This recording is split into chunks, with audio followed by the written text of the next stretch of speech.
Golf Central Update, brought to you by TaylorMade.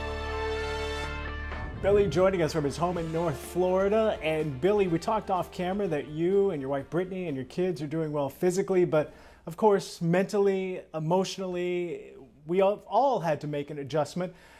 What's the adjustment been like for you and your family? It hasn't been too bad. I think for me, adjusting from being in season and being in the golf mode to, hey, listen, I need to transition to understand I'm going to be home for a long time. I need to into making sure I'm helping out my kids and being present at home with my kids and with my wife. So the first few days I was sort of a little foggy, and then since then it's been great to be home with my kids.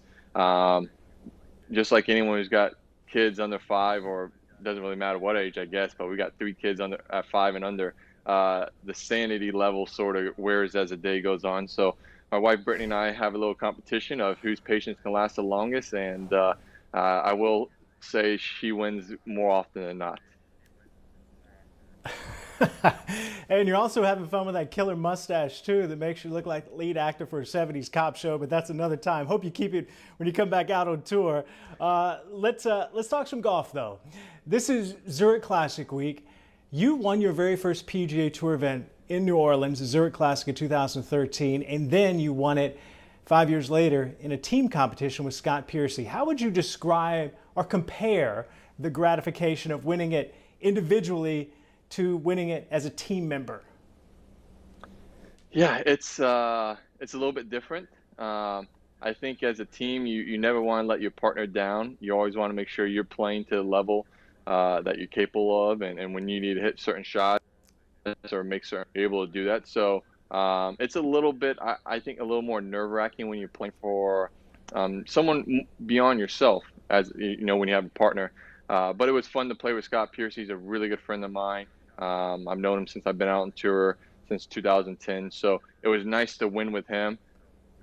And my first victory in 2013 at the Zurich Classic was just jump started my career, got me to just give me that extra confidence that I can win on the PGA Tour, and I'm able to produce on Sundays when I need to, and so I've been fortunate enough to win a few more times after that.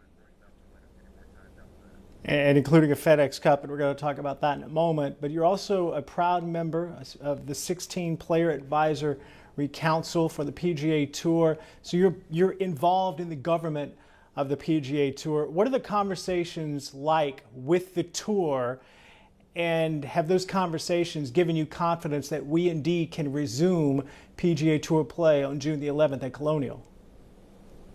I'm very optimistic that we're going to be able to play June 11th. You know, the tour, Andy J, the player directors, Charlie Hoffman, they have been working tireless hours trying to figure out all the scenarios, first to get the schedule, and then now they're working on the testing protocols, what's going to go into it, every little detail that could possibly go into a tournament, and maintaining the safety of the players and the volunteers and the caddies and everyone who's going to be there for their first few events. And then hopefully we can get some fans and the ones following the first 4. But it's been I mean, they're just working hours on hours just figuring this all out, and it's been awesome to see. You mentioned fans. Now there have been times, I remember at Torrey, I remember just outside of DC, where you have played a round without fans, but we're looking at 4 consecutive weeks. That's a long period of time. Is that a distraction? Does it affect your motivation, or is it just business as usual you anticipate when you play those many rounds without fans? You know, it's different for everybody. I think in my career we've played between 5 rounds without fans now due to weather conditions from the previous night, and of course being unsafe for the fans to get out there.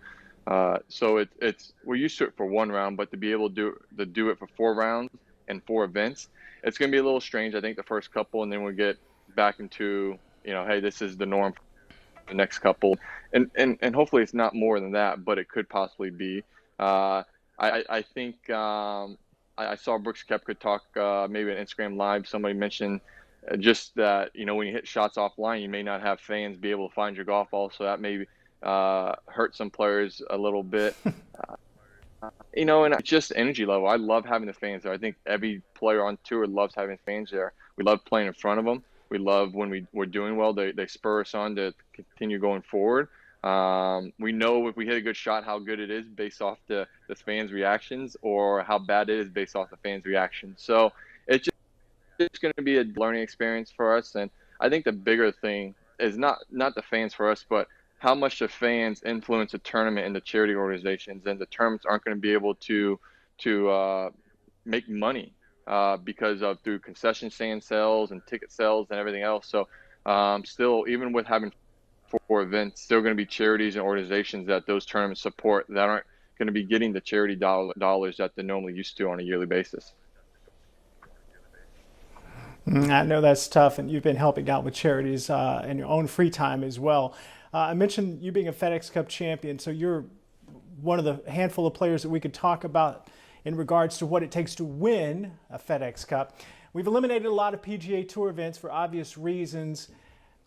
You're going to have less than 40 events to decide now FedEx Cup champion if we go back in June. That means without 3 major championships that have 600 points, a WGC that has 550 points, and the players, it's eliminated from the schedule with 600 points going to the winner as well. Are you comfortable with fewer events, especially fewer big events, to determine a FedEx Cup champion?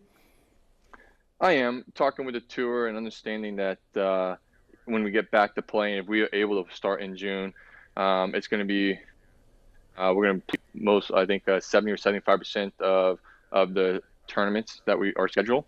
And I think it's a fair enough schedule to crown a champion. And so I think the tour is doing the best they can, and I think they've done a great job with that. And I'm fine with crowning the way the champion is going to be crowned, because you still have 11 events before the FedEx Cup playoff starts, and then we still got the 2 events before Tour Championship. So there's still plenty of time for players to make enough points to qualify for the FedEx Cup champion or for the FedEx Cup playoffs, and then have enough time to get high enough up there where they have a chance to win the FedEx. What happens, Billy, if we can't start in June and it's pushed back to July or August? What should we do with this season? You know, that's a great question, and I think the tour has a couple options, and they're just, they're on the back burner, and we haven't been given too much detail. They're hoping not to use them, so I can't go into too much detail, and my personal opinion, I don't even want to think about that. I'm a positive guy and optimistic, and I truly believe we're going to start playing in June, and if we can't go until July or August, then we're situation when it comes. Finally, you always hit the gym. You're in great shape. You're one of the most athletic players out there on the PGA Tour, and we've been paying attention on social media, and you've been putting it out there, that you enjoy getting on the Peloton bike. And you've been challenging other players, Rory McIlroy, Bubba Watson, just to name a few, to be a part of it as well. So here's a hypothetical. If you had to put the official world golf ranking of Peloton riders on the PGA Tour, where would you rank? And if it's not number 1, who is? I think Rory's number 1. The guys that I ride and I've looked at their numbers, Rory's number 1. If he's probably one of the 2 most athletic, fittest guys on tour. The other guy being Scott Stallings. Those 2 are just animals. I mean, I wouldn't want to challenge them in anything.